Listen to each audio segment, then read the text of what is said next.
I know they got the candlesticks and everything, and there's sort of a sophisticated language around it and resistance levels and all that. But unfortunately, the research does not support day trading as a way to consistently make money. The best, most consistent ways to make money that I've seen are one, long-term buy and hold portfolios that are well diversified and invested into solid S&P 500 companies.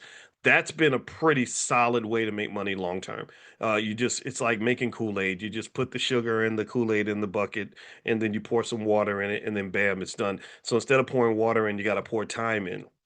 So you create a portfolio that's diversified. You give it time. You're going to be wealthy. So if I have a child that I want my child to be rich, it's very easy. All I do is I set up a little system where I say I'm going to buy this child, $200 worth of stock every month consistently. Maybe if I really love the child, I'm going to spend 400 a month. I mean, I'm already spending 400 a month on my car note. I assume that you love your child more than you love your car, so I'm going to put $400 a month in a stock portfolio for this child. By the time that child is about 25 or 30 years old, they've got hundreds of thousands of dollars in liquid assets. So that at that point, they don't have to work for anybody. They have all the options in the world. You think about this, process this for a minute.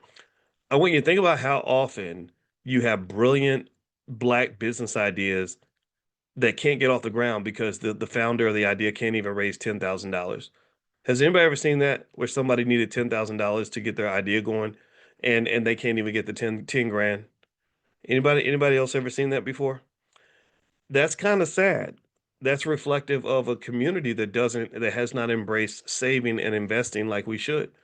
If we embrace saving and investing like we should, getting 10,000 should be easy. I'm not saying that it's easy. It should be easy just because it's easy if you prepare. Now, again, I'm not judging. I know 10,000 for a lot of us is a lot of money. So don't think I'm being elitist with this.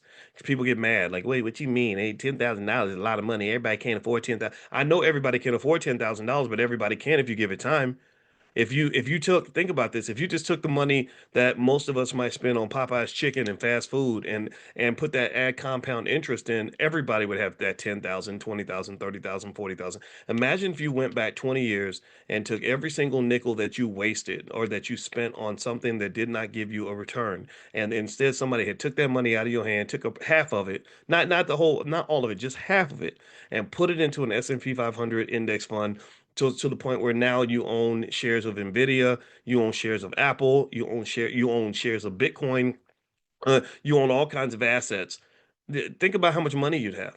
You'd have a ridiculous amount of money. And so what I think has to happen, and this is a cultural issue. This is something I wrote about in my book, The 10 Commandments of Black Economic Power, that if you don't have a culture of wealth, then you will never have any wealth.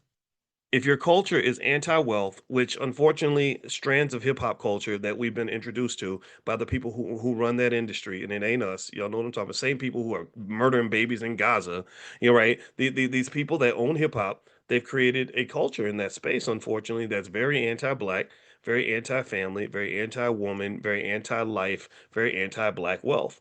And there ain't nothing logical about getting about having three, 4 babies mamas, and you get a check for a quarter million and you blow it all at the jewelry store. There ain't nothing logical about that. But that's an ideology, that's a mindset that's rampantly spread amongst young people. I had a relative who was, who didn't have a lot of money, and his father died.